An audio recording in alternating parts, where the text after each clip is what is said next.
Welcome back to the Wallace Farm and Sawmill. As you guys can see, it's pretty chilly out here today. We're freezing. That's going to be fine because I'm about to warm the old girl up. We're about to fire up the circle sawmill today, guys. We have made videos multiple occasions. I've been thinking about this, and I'm revealing it to you now, Britt. Okay. Multiple times we've made videos about doing long logs over at the band mill. What we haven't done, to my near memory knowledge, maybe a couple years ago, I can't remember, but not lately at all have we done a long log on the circle sawmill. And I know some of you guys are probably wondering about the handling differences, you know, from there to there on the long stuff. Well, today, unfortunately, we're going to be figuring those things out together. Now, it's going to be pretty hard for Miss Britt because I have to run that sawmill from that side, and she has to run the off-bearing side from her side. So it's kind of hard to help one another there, but we're going to have to slow down. We got an 18-foot, 6-inch log that is going to be made into two beams, 8 inches wide by 3 inches thick. So it's a, good, nice beam there. But here's the thing. It's a long beam. Here's the thing. This beam it's got to be sawn on a circle saw. It's from Mr. Charlie, and it was requested. It's going in a cabin or something like that. He told me where it was going, but it's a custom order. They want the saw marks, and that's why we have the antique circle sawmill, so we can take care of that. We're one of the few sawmills in our area that does that. And we actually just had a subscriber reach out to us. Hopefully they're seeing this and they know who I'm talking about. I think they were in, Woodland, Mississippi? I think so, yeah. Not terribly far from here, just hop, skip, and jump over there. But they got a circle sawmill as well, and they were telling us about it, and they're supposed to be sending us some pictures, and we're looking forward to seeing that. We are. I'm excited to see that. Maybe we can slip over there one day and check out their circle mill. That would be cool. But let me show you guys below right here. See this poplar log, and it just keeps going way out to there. Now, it's actually over 18 foot 6. We're going to block it off. I already talked to Mr. Charlie, and I was like, look, don't make me cut anything 1 inch longer than it needs to be because it's going to be a lot of length down there. So anyway, it's just over length. We're going to take it down to 18 foot 6. We need two 8 inch by 3 inch beams out of this, and all the side cuts 5/4. So let's get it over here. Let's chop it off. Let's fire up the Detroit. Let's make things happen. So last night at dark, I had to unload 1, 2, and there's a third log actually way over there on front of the tractor. Now, I thought I seen something shine in my headlights. And check this out right here. Wouldn't that be lovely to saw through? Good thing is it's all right there on the top. And we'll be getting it out. Looks like it was the marker, so I don't know what they were marking. If you know what they were marking, comment down below. So we got it propped up here so that the end can be cut off. We're gonna pull 18 foot 6. Let's see what it is now.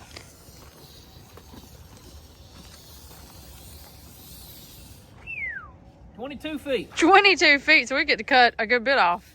Yeah, I'm actually gonna bring it back to about right there. What is that?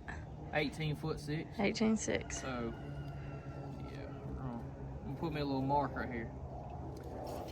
We're gonna get the chainsaw, bring that back. Because like I said, we don't want to cut it over length. It would be even harder to deal with. Also, let's see, I think that's a rock. Definitely gonna want to dig that guy out. Sure is. Right here, live caught on camera. The tape has given it up. I don't know what it is, if it's us with tape measures or if it's just tape measures, but I think most of them just stink these days. apparently so. And I bought the high dollar and the cheap ones, and they all end up giving it up.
That's a long log.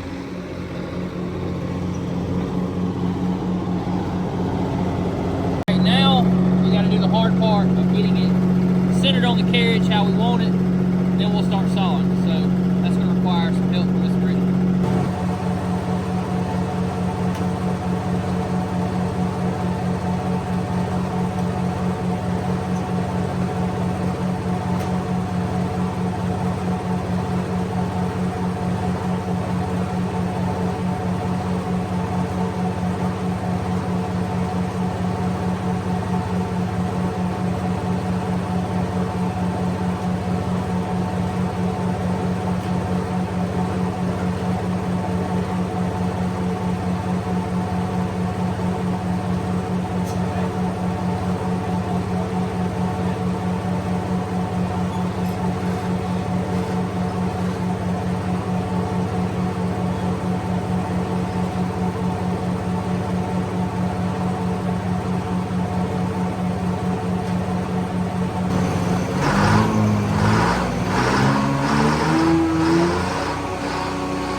In the beginning here, I have to kind of feather with my hand pressure because the feed rate is a little funny in the morning before the belts kind of get warmed up. It can kind of surge, so you have to just be careful. So I'm feeding it slow.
as you guys can see here, I'm bringing the log back into the hole, as we say, and about to use this log turner.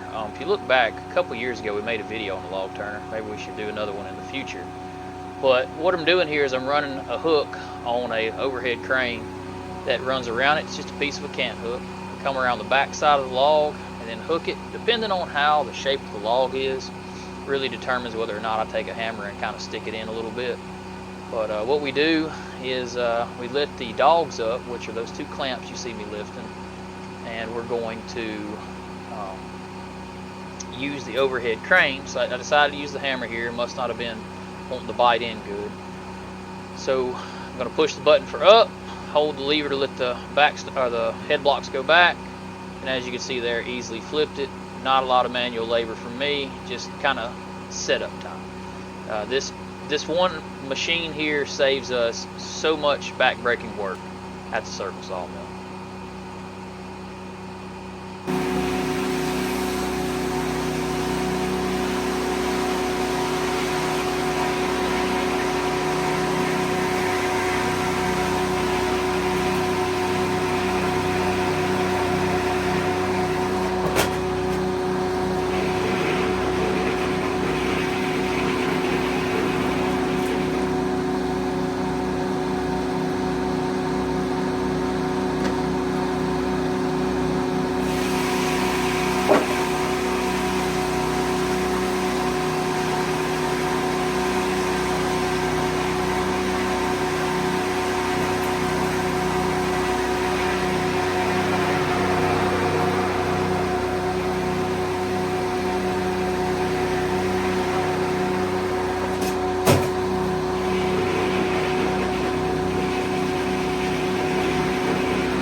Here you guys can see a plain view of the point of view of the sawyer.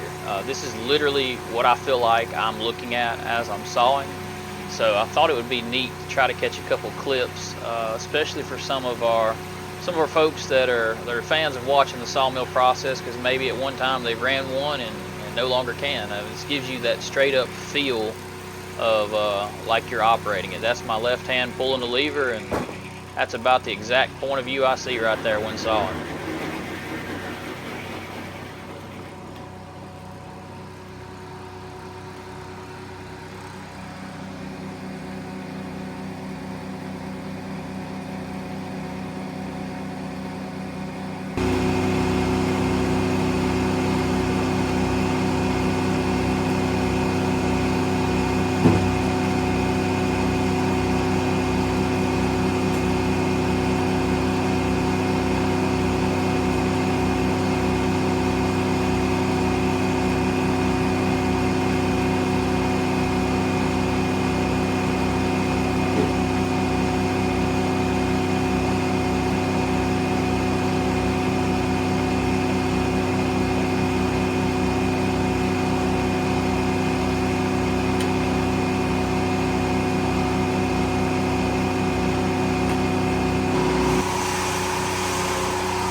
What are you doing, Brittany?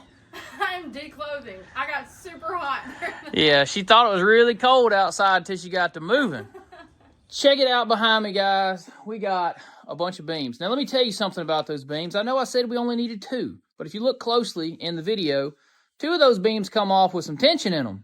And that tension led me, the sawyer, to think maybe, since it's right here, we should cut 2 more. So I flipped it over 180, cut 2 more out. Those 2 had less tension in them. Now Mr. Charlie has a choice from 4 beams, which is going to work out best. And I think the last 2 are going to be the better of the 4 there. As you can see, that guy had some tension in it, but this guy did not. It's laying flat and smooth. What I want to know, and I got to figure this out, is how in the world did you carry all those 18-foot beams? Strong like that. No, I pulled the tractor over here, and I thought, this looks like a good spot, but apparently I put it in a pretty decent spot because I did notice you were able to roll straight onto the tractor. So the end of the roller bed, they balanced out and landed on the tracks, or the forks of the tractor there, and fell flat right there. So worked out pretty nice. we lined that up pretty good. I never even had to come help you. True. Whatsoever. Now, if we were doing this on the band mill, would I have had to help you? For sure. We would have had to pick them up with the tractor probably. Because, see, what would have happened on the band mill, guys, is they would have been cut off. They lay there flat. She would have got on one end, I'd have got on the other, and we'd have raked them down and then set them over. But because this machine falls off directly onto roller beds, she was actually able to handle this completely by herself. So maybe we just realized something. It's easier to saw longer stuff at the circle mill. Ding, ding. I think she just figured it out, and I actually had a revelation. A little light went off in my head. I'm like, maybe you're right. I don't know. It's a little more stress on the sawyer, and I'll say why. The longer the run, if you saw and your carriage and everything ain't perfect, the more chances of things there are to go wrong. Saw heating up or deviation of some sort. So I like cutting shorter stuff, don't get me wrong, especially on circle sawmills. But it does fall off easier for handling on you, so that does that. So it's easier on my end, a little harder on yours. It's not necessarily harder, it's just more worrisome. True. Like I worry that I'm going to get to leading in and out one way or the other, or the saw ain't going to be as true. But I mean, it ran great today, never even got warm, and cut 18'6" long. So on 18'6" stuff, we probably should do it over here. Guys, I want to thank each and every one of you for following along in all of our endeavors, because, man, one day we're working with horses, one day we're sawmilling, one day we're in the modern era, the next day we're 100 years ago. You never know where we're going to be at right here at the Wallace Farm and Sawmill. But we appreciate each and every one of you guys. Check the links in the description below. There is a new P.O. box down below for the ones that have sent fan mail in the past, and you may want to send some in the future or whatever. You don't have to, but we appreciate you. We do. We just wanted you to know that it is a different P.O. box now. So in the description below. Anything else? I guess we have our Instagram down below. Give us a follow over on Instagram, and a Patreon who's run by yours truly. She posts pretty much every day. There's over 600 posts I noticed on our Patreon yesterday. If you want to see those, check the link in the description below. Join over with our Patreon fam. That is going to be it for today. So until next time. See ya. Bam.